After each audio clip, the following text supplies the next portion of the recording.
What's the deal? It's boy McClain at duanemcleantv. I had to put my employee shirt on. I forgot I'm at work, so we got to put a DMTV shirt on. You know what I'm saying? I just found it. You know what I mean? I looked through my closet. So both of these videos were recorded in the same day. All right, so shouts out to the supporters. Got to shout out to the supporters before we do any video. Thank y'all supporting the channel. Again, subscribe to my Patreon, duanemcleantv. And also cop the DMTV shirts, the merch. It's in the description box. And yeah, support the channel if you can. Send some donations if you can. Shoot some bread Dwayne McClain way. I'm just playing, man, but I'm serious. But today's topic is going to be about, I seen Joe Budden talk about my boy Camron, and he said that does Camron still got it? And I'm like, dang, that kind of sound like one of my videos of does rappers fell off series. That sound like one of my videos. So I was looking at it, I'm like, does Camron still got it? And the answer to that question is a hard no. Camron does not still have it no more. So Camron ain't had it since Killer Season. That's the last time Camron had it. Crime Pays was okay. Like Camron's, these older generation rappers they're using their coolness to stay relevant. Like they don't produce people out like that no more. Like Lil Boosie is on Instagram. He's cool. Regular chill guy. These new age guys, Gunna couldn't do that. These new age guys, go watch their interviews. Go watch the Baby. Go watch Lil Baby. Go watch Gunna. Go watch their interviews. These dudes all act weird in their interviews. They switching. They slur their words. They're not those bred. Those a group of guys who were once bred, born and raised just to be cool, chill, and just to be that guy. The hip hop game isn't producing that no more. Biggest Future ain't about to be on these Instagrams or they're going to have to continue to make music. All these young rappers out now are not going to be able to do what the older rappers do, such as your Camrons. Camron's big on Instagram. He can appeal on Instagram, but his music, we don't want to hear that Otis. Lil Boosie. I'd rather watch his Vlad TV interviews than hear his music. You know, you get T.I. T.I.'s another one. He's a guy who I'd rather hear his interviews or watch his shows than listen to his music. Nori has a radio show, successful. Y'all, I hated all of Nori music growing up. All of it. Nori was trash to me growing up. You know what I'm saying? And these guys can't appeal musically, but they can appeal just off their cheer, coolness, their swag from back in the day. You know what I'm saying? They brought it to the mainstream. And these older rappers are the reason why guys are in their 30s, late 30s, and they still act like they're in their early 20s, still partying, I blame Love and Hip Hop, all the blogs, social media for not allowing people to ever fully grow up, to constantly endorse. Y'all know half the people in Love and Hip Hop who's throwing bottles and pouring drinks and yelling and screaming are all in their late 30s and early 40s. None of those people are in their 20s. So what message does that send to the younger generation that it's okay to be 39 years old, sagging your pants, hat to the side? You wouldn't even know. You know what I'm saying? These guys were that old. You used to know how old a guy was, how you dressed. But now you wouldn't know. You wouldn't know have these guys as old as crap. And I blame it, of course, the hip-hop scene. But Camron music ain't been hitting since, like I said, Killer Season. You know what I'm saying? Camron, I'm a big fan of Camron. Camron's music had a big impact on my life growing up. The Purple Haze is actually my #1 favorite album of all time. I can listen to Purple Haze in it. I feel like it's a classic. But that Dipset sound fell off. The whole New York sound fell off. And it's because all the kids want to hear da-da-da-da-da-da. Well, all the New York guys have to understand, and what they have to do, they all need to just supply their fan base and accept less money, but rap the way you want to rap, okay? It's going to eventually get bigger. It's going to eventually get appreciated. But I think what happens is the labels are really the reason why hip-hop got away with lyrical music, because they got to get those hits. We got to get those hits. The hits is what the kids sing, okay? The reason why your A-Babies, your Whip Nene songs, Gucci Gang, Gucci Gang, Gucci Gang, Gucci Gang songs go #1 is because the kids can sing along with it. People understand kids and children push a lot of money out, their viewership. With any of my videos on my bigger channel, when they want to make my videos stop, they put an age restriction on it. Anytime my video is about to crack a mill or get close to that algorithmic point, they put the age restriction. A lot of 16-year-olds, 15-year-olds, a lot of them with their account, they're under 18, they can't watch the videos. It clearly slows my video on the algorithm, clearly.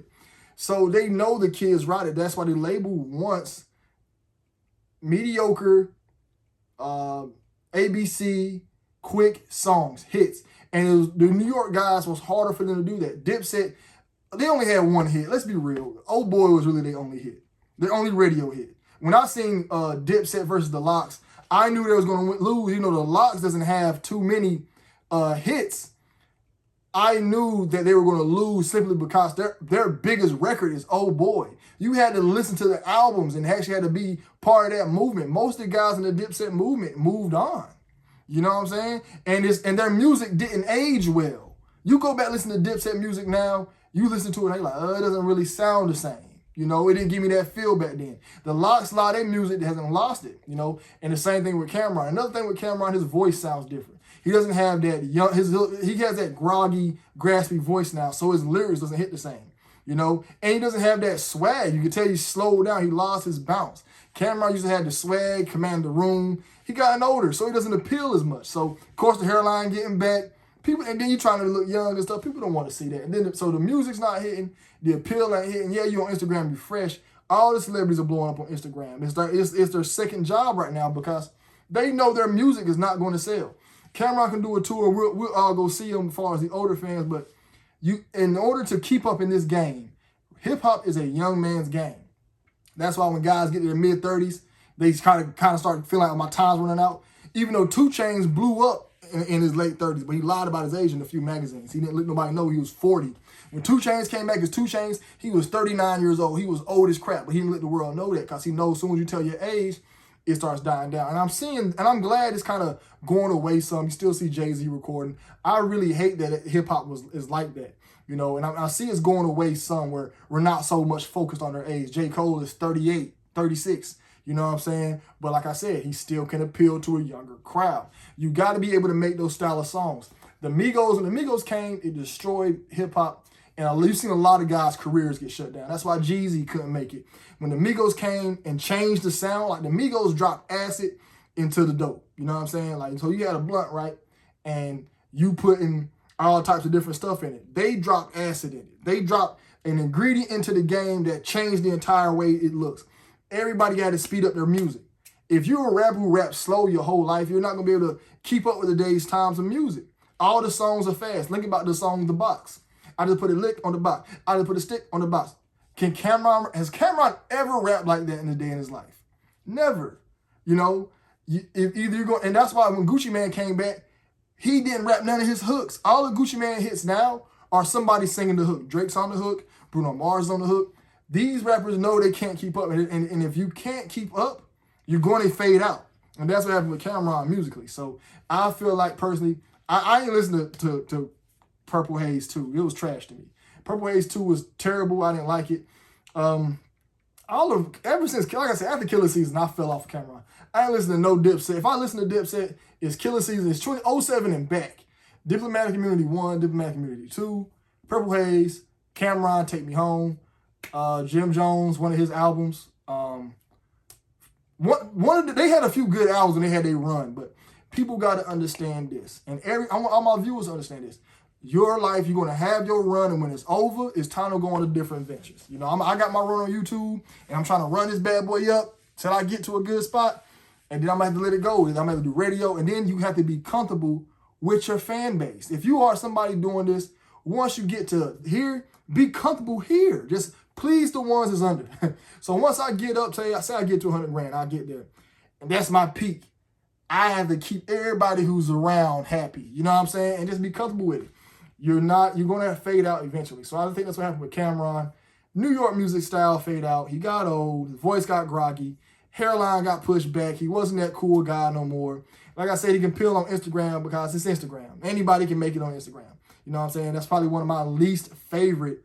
I hate all social media. On YouTube, only reason I rock with YouTube is because y'all rock with me. If I didn't have this, y'all didn't rock with me on YouTube, I wouldn't have been here. I hate engagement, but I feel like I'm doing more of a creating thing, more of a blogging thing, which is what I've always been good at, talking. So that's why I'm on YouTube. And you probably can do this on other ones, but I really don't get that vibe I get from the other social media platforms, okay? And I know I need to build up another one. I need to build up an Instagram and Facebook and all that. All I got is YouTube right now, so it is what it is. We build up this channel. It's my second social media. So, but anyways, man, it's the boy doing DMTV. TV. What do y'all think? Y'all think Camron fell off? Y'all think Camron still got it? Are y'all even checking for Camron? No, nobody's checking for no Camron. Ain't nobody looking for no Lloyd Banks. Jim Jones, sit down. Jay-Z, you only still popping because you got the secret society behind you. But guess what, Jay-Z? All your albums been trash. All your albums been trash lately. I hated 444. I hated 444. I hated I can't remember your last album. But anyway, all them things been trash, all right? Nas, go sit down. Nobody want to hear that mess. Rick Ross, sit down. All you old rappers need to sit down. Y'all ain't got it, or at least please your own fan base. If that's what you dropping music for, cool. Don't try to come out here acting like, oh, I got a new record. I'm this. I'm in the spins. No. Joe Budden and Joe Budden ain't got no room to talk about if anybody still got it. To a rapper who never had it, Joe Budden, nobody rock with you. Even when you had your phase of dropping albums, it be guys who only listen to lyrical music who liked you. You never had a run. Pump It Up is all we know you for. So Joe Budden, you can speak on music way more than I can because you actually was in the industry. But you can't be speaking on somebody still got it. You ain't got it. You know what I'm saying? And like I said, these old rappers came from an era where there was personality. All these new guys ain't got no personality, man. Everybody I'm seeing on the internet, everybody I'm looking at, they ain't got that it factor. It's hard to have that it factor. You know what I'm saying? To where you just stand out. Guys back then, like, you know what I'm saying? They just, it grooms you to be different, you know, to stand out. To be in the circle and be in the crowd is more acceptable today than what it was in the 80s and early 90s when they grew up. You know what I'm saying? I think I'm probably like the last generation. I'm probably in the mix my daggone self of being in the followers. I don't even know it, but I feel like I was in the last mixed group of guys who were able to differentiate themselves and they have their own personalities. You know what I'm saying? So that's why Joe Budden is on the podcast. That's why Nori's on the podcast. Why Boozy on Vlad TV every week. Them dudes know their music trash. That music trash. And I tell all my rappers this. You need to be blogging. You need to have a YouTube. You need to be a content creator. You need to have something to bring to the table besides rap. All right? So if you want promotion on this channel, email me at patrock1982@gmail.com. I'm starting a promo on this channel within 2 weeks. So it's only $20. $20 get your video played before my video. Now, if you want on the big channel, it's $80. Matter of fact, $80. You might get two for $120. You get 2 videos for $120. That's how we're doing it. But it's boy DMTV. Y'all be blessed. Y'all be safe. I'm out.